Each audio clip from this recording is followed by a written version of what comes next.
let's talk about the NBA playoffs and particularly the end of the second round. And we're basically down to the last 2.5 weeks of basketball now. We have the conference finals, then the NBA finals. Now, this one is going to be long and it's going to be jam-packed. So just sit back, relax, and enjoy the video. For starters, let's talk about the Eastern Conference series that's going to happen, and that's, of course, the Pacers versus the Celtics. Now, honestly, I've seen a lot of people say that the Celtics are going to sweep this series or, at the very worst, win in 5 or 6. But honestly, I think that we aren't giving the Pacers enough credit. I think that them taking it to 6 is valid because Tyrese Halliburton and Pascal Siakam in these playoffs have been the fourth and sixth best players respectively, and that's pretty good. They both outrank Jason Tatum according to many of the NBA's rankings. Miles Turner is playing better than any center on the Celtics roster, and obviously, since you have Kristaps Porzingis injured, it's definitely going to be an interesting series. Now, not taking the Celtics to win this series would be an extremely bad take that would come back to bite me in the, yeah, you know where. But still, the Pacers are looking pretty great right now. They beat the Celtics twice this season, and in their most recent matchup, they only lost by 5 points, and that was with a completely healthy Celtics roster.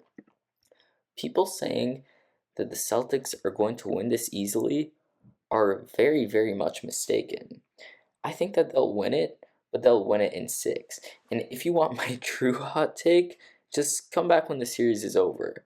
I have the Pacers winning game 2 and game 3. And then the Celtics win game 4, 5, and 6 to close out the series. That's just what I think, though. You've had Jason Tatum these playoffs really just he hasn't been playing that great. I don't really know what to say. I mean, he is putting up around 30 a night these playoffs, along with 10 rebounds, but he's really just not dishing that ball out. He's not playing as good as a team player as he should be. But one person who has stepped up is, of course, Jaylen Brown. So I guess you could make the argument that it's fine for the Celtics. Then, of course, you also have Derek White, who honestly, I don't think that anyone who isn't a diehard Celtics fan was expecting him to become such a good player in the playoffs. He dropped 38 against the Miami Heat at the start of this run, but it's honestly just extremely impressive. But I don't see them as truly extremely good team. Then you also have Drew Holiday, of course, lockdown defense, but he's only been averaging around 10 points these playoffs, not much scoring. And as we all know, Indiana is the fastest paced team in the entire league. You have Tyrese Halliburton running that ball down, dishing out about 12 assists a night. And of course, the game against the Knicks, the closeout game, he had 6 assists, 26 points on 6 of 12 shooting from 3. And if he keeps that up, the Celtics are going to have a lot of trouble, like a lot of trouble containing him. And since Kristaps Porzingis is out, Celtics have to fall back on some people like Al Horford to play that starting center position, which honestly, that really doesn't look great for them. Al Horford might have been okay back in 2022 when they played the Warriors, and he made those 6 threes in a row game 1. But now, I don't know if I'm trusting him with the reins to my series. Now, you know what? I'll just wrap up the discussion from here before moving on to the Western Conference. I have the Celtics winning in 6, and the majority of people do have them winning in 5 or 6. However, I think the Pacers will take this deeper than we think. They're going to be a much more formidable opponent than much of us give them credit for. And yeah, that was my little spiel for that side. And honestly, at this point, if you don't care about the Western Conference, just leave a like and click off. But if you do care about the Mavs-Timberwolves series, I'm going to talk about that right now because this one is a fascinating one. Oh, jeez.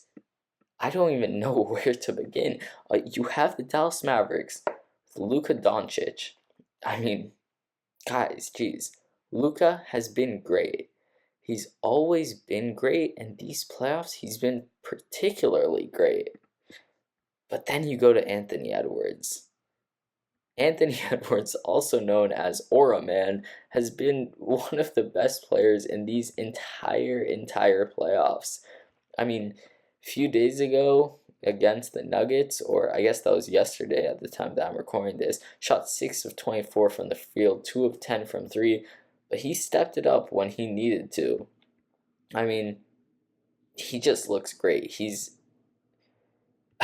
jeez, I don't even know what to say. He just fits perfectly into this Timberwolves system. He has that grit and grind mentality, and people saying that he's the future of the NBA definitely makes a ton of sense because you can see it in him. You can see how devoted, how just great he generally is. He's frankly, he's just an inspirational player. And then you go on to the other people on this roster: Rudy Gobert, Cat, Naz Reid, Mike Conley, Jaden McDaniels, Kyle Anderson, Nickeil Alexander-Walker. Heck, they even have Monte Morris, who they've barely played this entire playoff run. But when he has played, he's been pretty damn good. This team is insanely good. They have the best defense in the league. They held the Nuggets to under 100 points 6 times this season, including the elimination game yesterday. And honestly, they're just the perfectly built roster. Their, their defense is so good. But that brings me to my next point, which is Luka Doncic and Kyrie Irving. Because if there are two offensive players in the league which can disrupt the best defense, it would be these two guys, Luka and Kyrie. I literally couldn't think of any better player to stop this defense except for, maybe Steph Curry. Apart from that, I don't see anyone who can do it. Nikola Jokic couldn't do it. Nikola Jokic couldn't do it. That's enough said. He's one of the greatest offensive players that we've seen in a very long time, and he's won 3 MVPs because of that. But Luka Doncic, he might just be better than Jokic on offense. I mean, he's averaging basically a triple-double these entire playoffs. It's absolutely ridiculous, and he's been doing all this while injured. Now, however, he's had a few days to rest. Their final game was on Saturday, May 18th, and the first game of the series will be on Wednesday, May 22nd. Guys, that is a pretty long break. That's 4 days. That's a good amount of time to let your body heal up. And if he's up and healthy, Timberwolves should be scared. But at the very same time, if you look through the matchups between these teams this year, the Wolves have kind of destroyed them in all but one matchup. Their last matchup, which was on January 31st, wasn't really telling.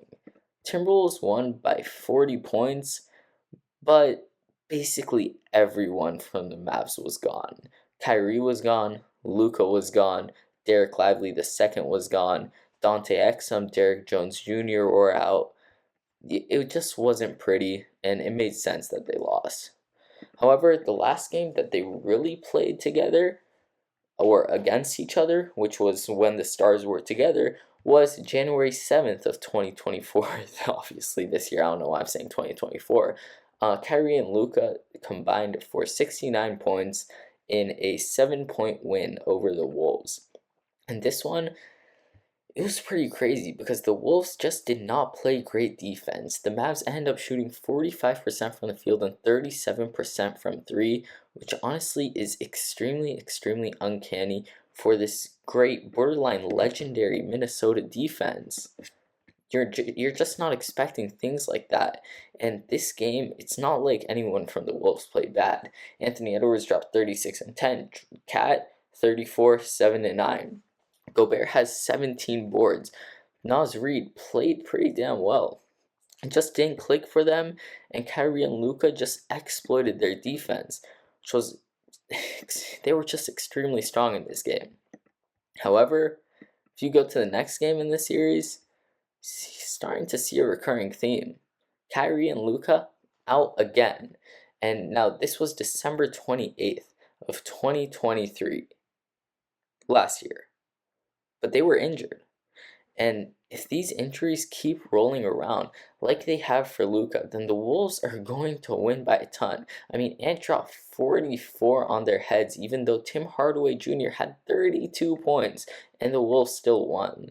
And then, of course, for the first game of this pretty big series, it was without Kyrie, and that was it for injuries.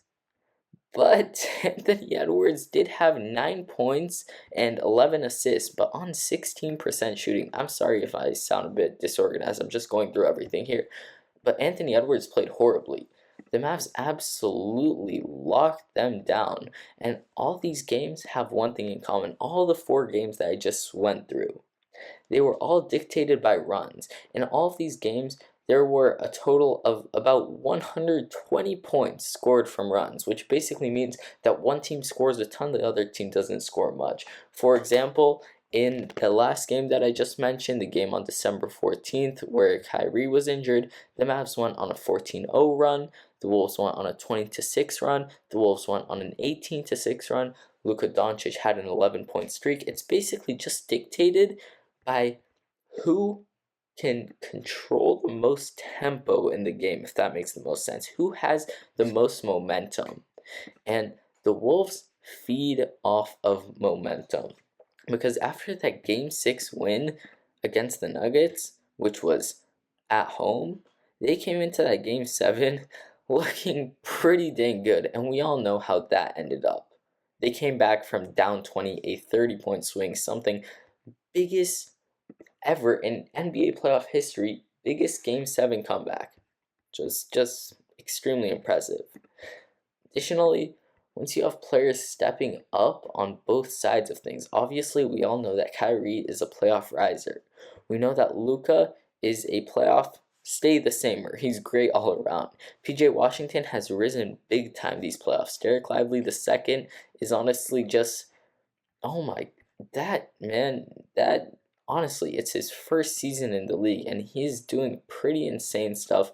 I highly respect him. He's a great player. You have Daniel Gafford who runs the pick and rolls, but at the same time, Timberwolves defense is extremely strong. Their offense is also strong, and that's why they just beat the defending champions. This series could go either way. But I think it's just going to go to whoever has the home court advantage. And that is, of course, Minnesota.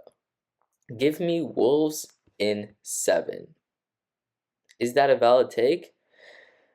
It could be. I just explained my reasoning for it, but frankly, it could go both ways. Most people think that Minnesota will win in 6. On a poll done on Real App, shout out Real App, by the way, it's great. If you don't have it already, install it. 11,000 people, 50% of the poll took Wolves to win in 6, and on the Dallas side of things, only 28% of the voters took Dallas to win the series at all. So people don't really trust them, but it could still happen. As I said, I think it will be dictated by home court advantage, but this one is a really tough one to pick and choose on. Finally, I'm just going to wrap this video up by saying how incredible these NBA playoffs have been, because even though we don't have players like LeBron, even though we don't have players like KD, Steph Curry, I'm a Warriors fan. These playoffs have been horrible without my team in them for the first time in a pretty long time, without counting 2020 and 21, of course. Those years didn't even, those years were irrelevant. It's still fun. The playoffs are still fun without the stars that we love. Whether it's people like Anthony Edwards showing up big time, or maybe I'm just a Denver hater and I like seeing them lose. But these playoffs have just been extremely entertaining. I've liked watching them, and they're just the best thing that I can watch on TV right now. There's nothing more entertaining. And I already know that the NBA Finals are going to be just as entertaining. Frankly, I was rooting for the Nuggets to win because I think that they could have provided the biggest threat to the Celtics, assuming that both of those teams would have made it to the finals. But now, Timberwolves look great, Mavericks look great, and Celtics look a bit beat up. This whole video might age really, really poorly, but for now, if you're still here, which I highly doubt you are, because only about 2% of all my viewers get to this point in the video, hope you enjoyed it. Leave a like, it helps me so much, and I'll see you in the next one. Peace.